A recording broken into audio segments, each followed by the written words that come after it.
got the feeling that it's not gonna work out. I got the feeling. Hey guys, and welcome to another video. So this is my 4th episode of reacting to tweets, and if you have been enjoying them so far, then thank you very much for sticking around. Thank you very much for watching them. I know it's a little bit different to what I usually do, but I just thought, actually, you know what, I'll do something a little bit different. I'm going to also turn my phone on silent because otherwise I'll get random pings every 5 seconds. We have 88 more tweets to go through. I will try and get through as many of them as I can now, and if I can't get them done in this video, then there will be, of course, a 5th episode, and this will be a 5-episoded thing, so that would be quite cool. Without further ado, let us just get on with some of these tweets. Remember, some of them aren't relatable, some of them are just screenshots I've taken and tweets that I've thought, actually, this is an interesting tweet, why not have a little read of it. Does anyone else feel touch deprived? And I'm not talking about being touched in a sexual way, but simple platonic gestures like having hugs, having someone play with your hair, resting your head on someone's shoulders and so on. No one prepared me how lonely adult friendships really are. That's quite cute, actually, because usually people in friendships are either in a situation where all of their friends are in relationships, or that they like the same gender for some reason. For example, most of my friends at the moment are girls, and they either have boyfriends, or obviously because I'm gay and they're not a guy, I don't really feel the need to like want to hug them or stuff like that. So yeah, that's just sort of something that I've worked out. The student union go, wow, we've got these puppies to help you with depression and anxiety.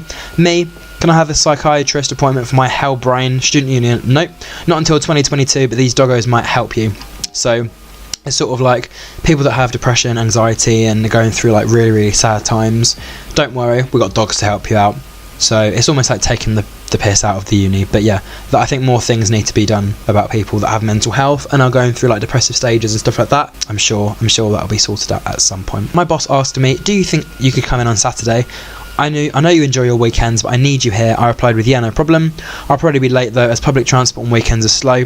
The boss then said, well, what time will you get here? And I said, Monday. So that's very, very funny. Men should have to pay a deposit at the start of any interaction they have with a woman. If they waste their time, they don't get it back. If they waste her time, they don't get it back. That's true. If people say your dreams are crazy, if they laugh, if they put you down, and if they doubt you, don't let it affect you. Calling your dreams crazy is more of a compliment, not an insult. I have a lot of people that do say to me, oh, the dreams that you have and all these ambitions that you want in the future, it's just going to be ambitions and dreams, and it's not actually going to happen. But to some of the people that I've actually already proved wrong, they've actually gone very, very quiet, so they can just stick their opinions up their backside. Why do parents not knock before they enter your room? Like, it's a genuine invasion of someone's privacy. I don't understand. Imagine not feeling safe in your own bedroom because you're scared someone's just going to burst in at any second. So that could be even something simple as your mates. You're having your mates around your house, but your parents just come upstairs and bang the door open. You could be filming videos. You could be talking about like really deep situations and stuff, and you don't really want them getting involved. And yeah, the fact that people just can walk through your door without even knocking is a little bit rude. I think the lucky thing that I've had here at uni is most of the people that have done the knocking actually are people that want to like talk to me. So I haven't had people like just coming in my door. I've had people knock, and I've had people say, actually, do you want to talk? Actually, can we talk? And I've been like, yeah, like, you're gonna knock, you're gonna respect me, so I'll sit down and I'll respect you and listen to what you have to say. Me, and this is my house. Friend, what's upstairs? Me, stairs don't talk. Yeah, heard that one before. You ever read these posts about how I made 50k in 1 month blogging and think about how at this point you'd be happy just to make 50 cents? So that's a mood. The fact that people that may not necessarily have jobs may just want to get some quick money, and like they see all these people making millions or thousands, I'd be happy with like the minimum. Hattie Gladwell again. So don't compare your life to what you see on social media. Someone's life can look perfect, but it's never the whole story. People only post the good stuff, the amazing nights out, not the hangovers, the fancy dinners, not the takeaways. Stop comparing, it's unhealthy and unrealistic. Now this is something that's actually been brought up with me before. I have had quite a few people say to me, Brandon, like, you act so different on your YouTube channel as you do in real life. And I've pretty much just said I would talk about deep topics, and I would talk about like depression, mental health, going through weird and creepy like relationships and stuff like this, and my online social media and dating apps and all these sorts of things. But I don't feel comfortable talking about it because I know that my family watch my videos, and I also know that some of my friends who I may not get on with anymore watch my videos, so I have to be very, very careful what I post online. I think what I'm going to plan to try and do in the next coming years, instead of on my own talk about mental health or on my own talk about depression, I want to try and bring people onto my channel that have had the problems, that have gone through these specific topics, interview them, have them in videos, promote the cause, promote any charities and any other like companies that can help raise awareness about these sorts of topics. I know some of my friends that have gone through depression, so bring them onto the channel. We talk about depression, how obviously I've gone through some experiences that I wouldn't have actually spoken about before, but I'll bring up some experiences, I'll talk about what I've gone through, and we'll just together, me and whoever, or me and the multiple people, we'll find other charities that are helping people that are going through depression and going through sad things, promote them, like tweet at them and say, look, I've made a video with John on depression, like, can you help tweet it out, get some recognition for it. It helps me build up my social media networking platform, also helping me to connect with other people that may have stories, that may want to connect, that may want to get that story spread and shared. But also it helps those charities and companies target their audience at more people. So yeah, apologies for getting very, very deep there, but yeah, never compare yourself to what you see on celebrities' social medias or to the posts that you see, because 99% of it, like Hattie said, 99% of it is fake. 99% of it is just them in their best stages, like when they're crying and when they're upset, and if they've got diseases and stuff, they won't post about that, they'll just post about the happy things. Heterosexuals, yo, who did this? I'm dead, RIP, someone come and get your man, blah blah blah. And gays is just a load of crap. Skinny legend, listen, wig, flown, all that crap. We tried the invisibility prank on my little cousin, and instead of crying for us like a regular child who she went around the room slapping everyone. Somali kids are built differently. So the invisibility prank, for those of you that don't know about it, it's obviously one, a difficult word to say, but two, it's basically a they'd put like a sheet over a kid or a parent or whatever, and I think it initiated from one main video where they put a sheet over this guy, and obviously everyone that's around the area is part of the plan, and they took the sheet off and everyone just pretended that they couldn't see him. So it started going viral, and people started having sheets and being like, oh my god, can you not see me? And they wouldn't be able to see this person, they'd get slapped and they'd have to like not react, which would be very, very difficult. The sheet would go back on, come back off, and they go, oh my god, like, we've seen you again. It was all a magic trick. It was a magic trick, but yeah, it was a prank at the time.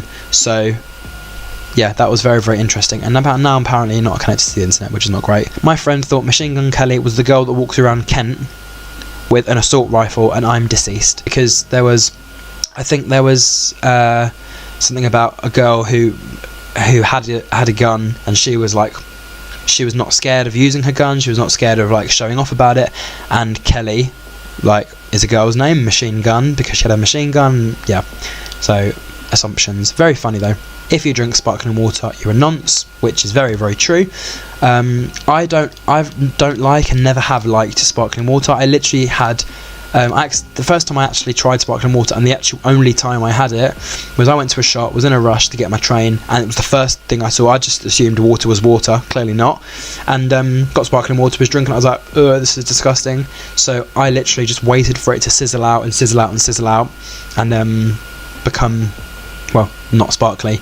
But yeah, that was an experience, but I would never be drinking sparkling water again. Suddenly I've become a massive fan of black coffee. I've never been a fan of coffee. The smell of it is horrific. I've never actually tasted it, but I don't think I'll be getting to that stage anytime soon. Instead of saying have a nice day to people, I'm going to start saying have a day you deserve.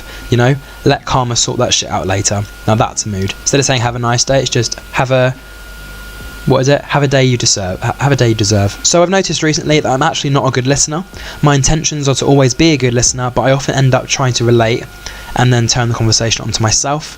An ex, someone shares something and I say, oh, that's happened to me, versus engaging them. Bad listening. So that's similar to another tweet from before, the fact that you're trying to always turn the conversation on yourself. Whether you do it knowingly or unknowingly, it just sort of happens. Someone could say, oh yeah, I'm having a bad day because this and this happened, and I could just say, oh yeah, that's happened to me, and somehow relate the conversation to be all about me, and then they feel like they haven't been listened to or heard. Noah Centineo, feed your mind, open your heart, create a blueprint for your life, craft your vision board, replace your daily habits and choices with well-informed positive decisions, dedicate to the you are choosing to be, dedicate to the life that you want, and experience transformation.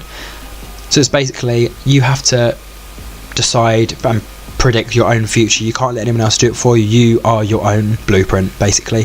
So if you think negatively, negative things will happen. If you think positively, positive things will happen. This is a university one. This is from a Facebook page. So college goes from 0 to 100 real fast. You go from just hanging out for a few weeks, and then all of a sudden you have 3 exams, 5 quizzes, 4 presentations, and 7 papers due in 2 days. That's a nice picture there to accumulate that. It's the only life you've got, so you've got to live it big time. Anything you're working on, work on it at 110,000%, because you only have one life to live, and if you don't do it now, you're not going to be able to do it in the afterlife, because I don't think anything happens when you die. Ryan Franklin, leave a like on the video if you want to play Strip Fortnite with me and Carmi.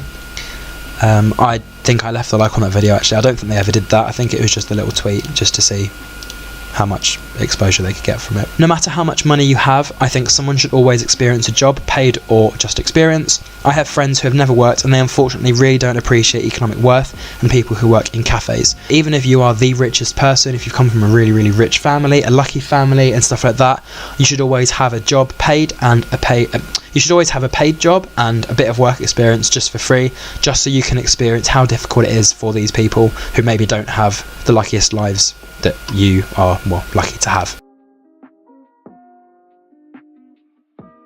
Smaller YouTubers, smaller creators, and people that are making things on whatever platform they're making things on, well, they're not getting noticed for the effort and the hard work they're putting in. So she's just pretty much tweeted, love YouTubers work. Some people have worked years without getting PR or getting paid.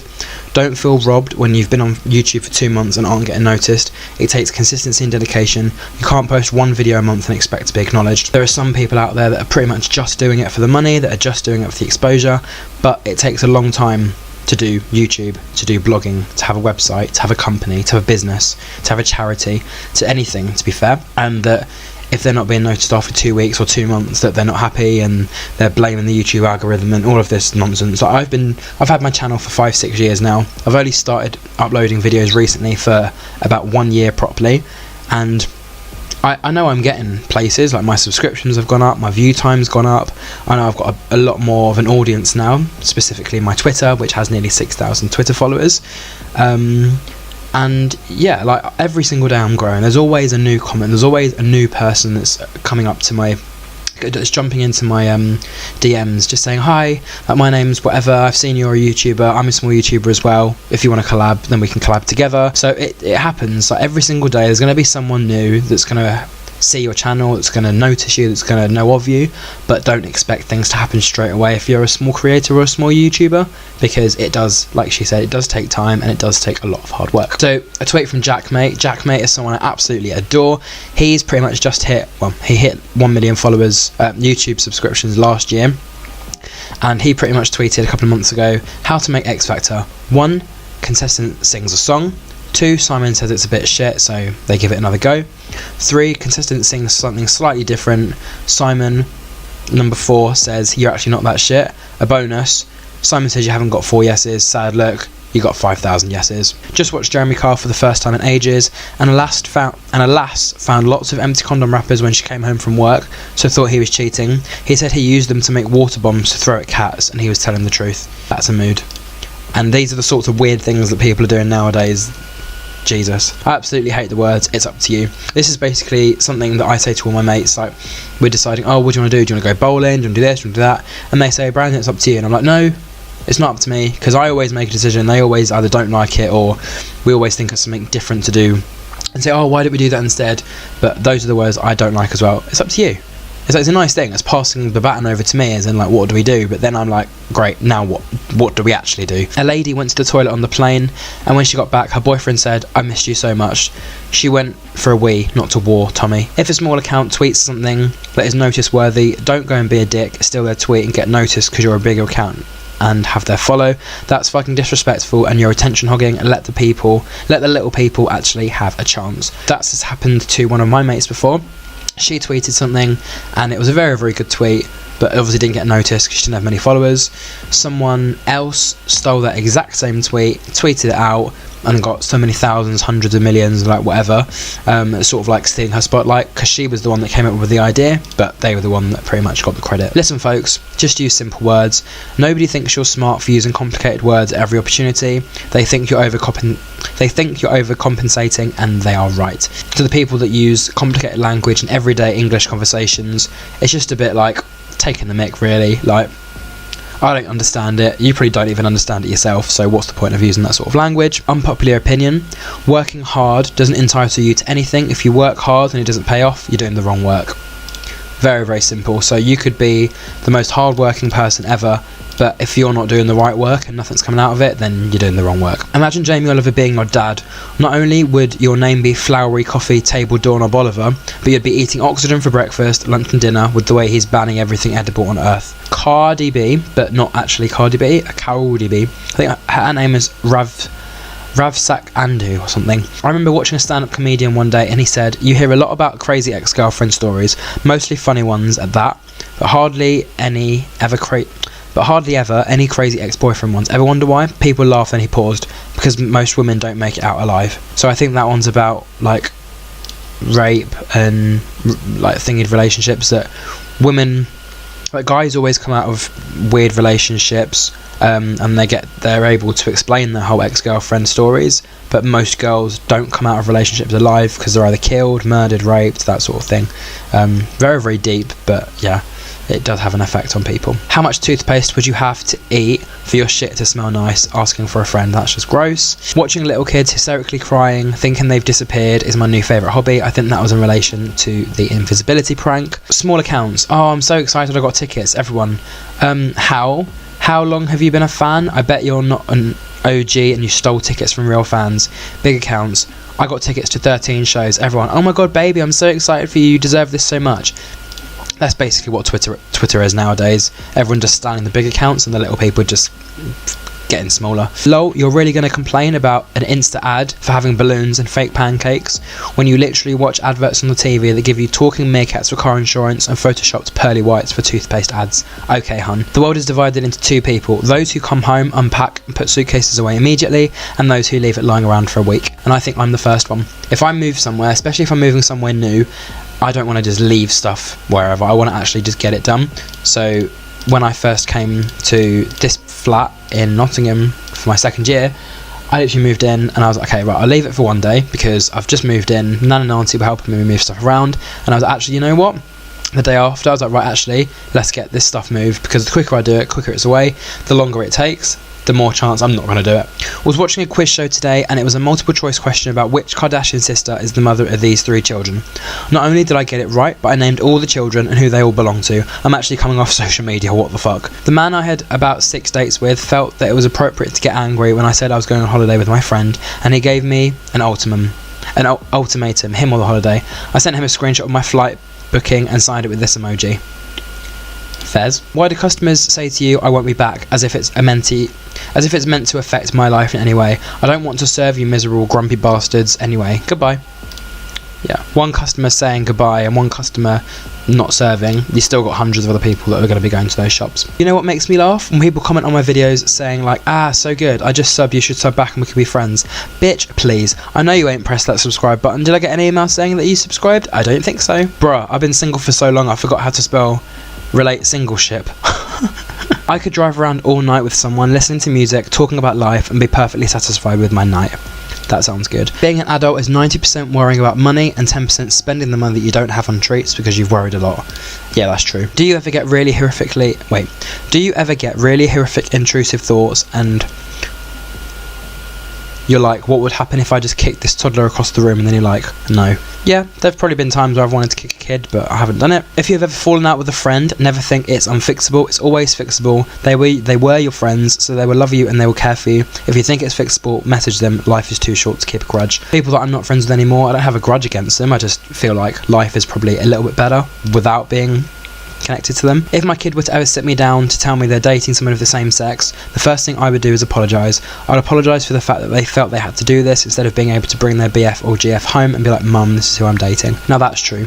People and kids nowadays are a little bit too scared to speak up about their relationships and stuff like that, I believe. But like, that is a very, very true thing. If my kid had to sit me down and explain to me that they were gay or that they were lesbian, I would apologise to them and say, I'm sorry you had to feel like you had to almost come out to me, because that was such a like an old thing, like back in 2011. Remember, we used to do that. Sometimes adults need gold stars too. You didn't get drunk today, you didn't commit murder, you actually got out of bed, oh my god, you were nice to other humans. I mean, I would never murder anyone, but I'm sure other people would. Had an interview today and my belly rumbled. The lady goes, "Miss Lunch?" And I told her, "Nah, I'm hungry for success." LOL. See, I wouldn't be able to come up with some of these funny lines because I'm not funny, or they've already been used. Jackmate again. Celebrity Big Brother is like shaving. Once it's over you feel better, but you know it won't be long before it comes back even thicker than before. Maybe people would give honest reviews more often if you cunts wouldn't accuse them of pulling a publicity stunt when we are fucking being honest. I didn't post that for attention, I posted it because the palette I got was terrible and I will let people know. I think this was in response to a palette. She made a video about a palette that she didn't like,